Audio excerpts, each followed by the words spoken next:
Hi, I am Buck Andrews. Welcome to channel. Me too, Santa Claus. Today we will learn about the Ottoman Empire's culture, education, literature and architecture. The Ottomans absorbed some of the traditions, art, and institutions of cultures in the regions they conquered and added new dimensions to them. Numerous traditions and cultural traits of previous empires in fields such as architecture, cuisine, music, leisure, and government were adopted by the Ottoman Turks, who developed them into new forms, resulting in a new and distinctively Ottoman cultural identity.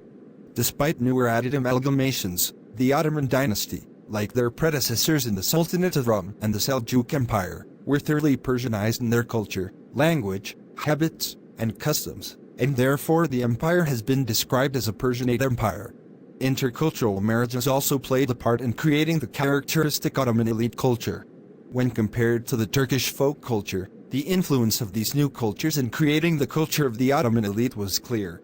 Slavery was a part of Ottoman society, 229, with most slaves employed as domestic servants. Agricultural slavery, such as that which was widespread in the Americas, was relatively rare. Unlike systems of chattel slavery, slaves under Islamic law were not regarded as movable property, but maintained basic, limited, rights. This gave them a degree of protection against abuse. 230 female slaves were still sold in the empire as late as 1908.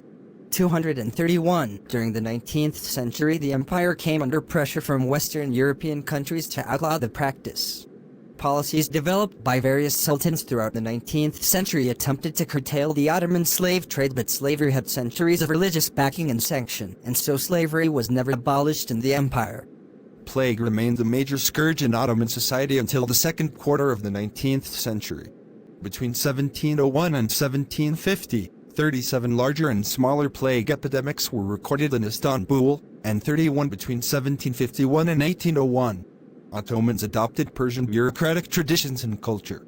The sultans also made an important contribution in the development of Persian literature. In the Ottoman Empire, each millet established a schooling system serving its members. Education, therefore, was largely divided on ethnic and religious lines. Few non-Muslims attended schools for Muslim students and vice versa. Most institutions that did serve all ethnic and religious groups taught in French or other languages. The two primary streams of Ottoman written literature are poetry and prose. Poetry was by far the dominant stream. Until the 19th century, Ottoman prose did not contain any examples of fiction. There were no counterparts to, for instance, the European romance, short story, or novel. Analog genres did exist, though, in both Turkish folk literature and in divan poetry. Ottoman divan poetry was a highly ritualized and symbolic art form. From the Persian poetry that largely inspired it, it inherited a wealth of symbols whose meanings and interrelationships, both of similitude, O plus minus sign, O paragraph, O superscript 1, O paragraph, O superscript A dagger, O cedilla, us, O plus minus sign, mora at I not seer slash, O superscript A dagger, O paragraph, cubed, O diaresis, tuna sub and opposition, O superscript A, O paragraph sign, O paragraph, O macron, tezid were more or less prescribed. Divan poetry was composed through the constant juxtaposition of many such images within a strict metrical framework, thus allowing numerous potential meanings to emerge. The vast majority of divan poetry was lyric in nature, either ghazals, which make up the greatest part of the repertoire of the tradition, or qasides. There were, however, other common genres, most particularly the mesnevi, a kind of verse romance, and thus a variety of narrative poetry. The two most notable examples of this form are the Layli and Majnun of Fazuli and the Husn-u Dayyaris's Ask of Say Ghalib.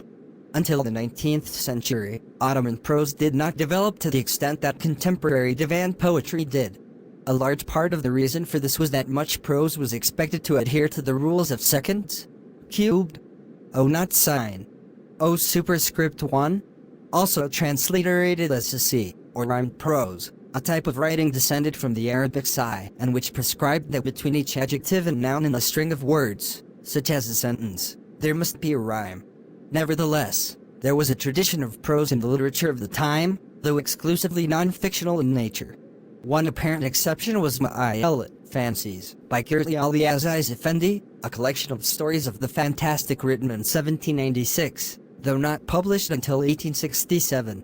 The first novel published in the Ottoman Empire was by an Armenian named Vartan Pasha. Published in 1851, the novel was entitled The Story of Akabi, Turkish, Akabi Hikayesi, and was written in Turkish, but with Armenian script. Due to historically close ties with France, French literature came to constitute the major Western influence on Ottoman literature throughout the latter half of the 19th century. As a result, many of the same movements prevalent in France during this period also had their Ottoman equivalents. In the developing Ottoman prose tradition, for instance, the influence of Romanticism can be seen during the Tanzimat period, and that of the realist and naturalist movements in subsequent periods. In the poetic tradition, on the other hand, it was the influence of the symbolist and Parnassian movements that became paramount. Many of the writers in the Tanzimat period wrote in several different genres simultaneously. For instance, the poet Namik Kemal also wrote the important 1876 novel Intiba Awakening, while the journalist Ibrahim Sanasi is noted for writing, in 1860, the first modern Turkish play, the one-act comedy Sarıflan Messi, The Poet's Marriage. An earlier play, a farce entitled Vakya Sırvi Havada Sigari Kafsgar Ahmed, The Strange Event and Bizarre Occurrences of the Cobbler Ahmed, dates from the beginning of the 19th century, but there remains some doubt about its authenticity.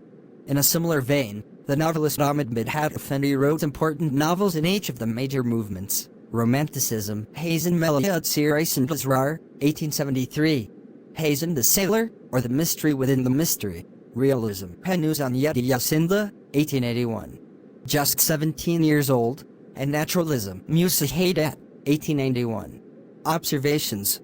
This diversity was, in part, due to the Tanzimat writers' wish to disseminate as much of the new literature as possible, in the hopes that it would contribute to a revitalization of Ottoman social structures. See you in the video. See you.